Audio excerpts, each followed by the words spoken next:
Hello hi అండి, welcome to my channel Annu vlogs. ఈరోజు వచ్చేసి మనం చికెన్ పకోడీ చేసుకుందామండి. 1 కేజీ చికెన్ తీసుకున్నాను, బోన్లెస్. అక్కడక్కడ బోన్ ఉన్నా పర్వాలేదండి.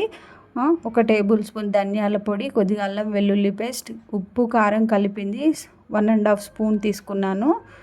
ఓకేనా. కొద్దిగా chicken masala, garam masala 1/2 spoon, 2 table స్పూన్ల కార్న్ఫ్లోర్ అండి, 2 స్పూన్ల పెరుగు, ఓకే. కొద్దిగా ఉప్పు చిటికెడు, ఓకే.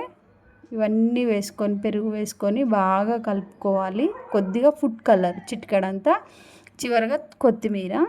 ఇవన్నీ బాగా ముక్కలకి బాగా పట్టించాలి. ఒక 5-10 మినిట్స్ వరకు బాగా కలపాలి.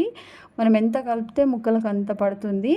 దీన్ని ఒక 3 అవర్స్ నానబెట్టండి, బాగుంటుంది. మనకు టేస్ట్ అనేది చాలా బాగుంటుంది. ఎంత నానితే అంత. నానిన తర్వాత ఆయిల్ హీట్ ఎక్కిన తర్వాత మనం ఒక్కొక్కటి నూనెలో దింపేయాలి, ఓకే.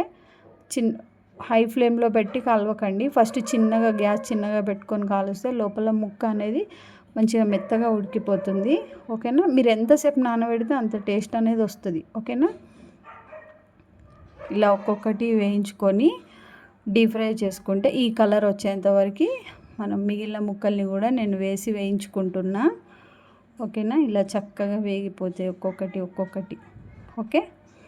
ఈ కలర్ వచ్చేంతవరకు ఉంచుకొని చివరిగా మనం నిమ్మకాయ ఆనియన్స్తో గార్నిష్ చేసుకొని తింటే చాలా టేస్టీ ఉంటుంది. బయట ఫుడ్ తినే కంటే ఇంట్లో చేసుకొని తింటే చాలా టేస్ట్ ఉంటుంది. మన పిల్లలకైనా హెల్తీ కదా అండి. చూడండి ముక్క ఎంత స్మూత్గా ఉడికిపోయిందో, ఓకేనా. చూడండి స్మూత్గా నానితే టేస్ట్ అనేది చాలా బాగుంటుంది. Thank you so much.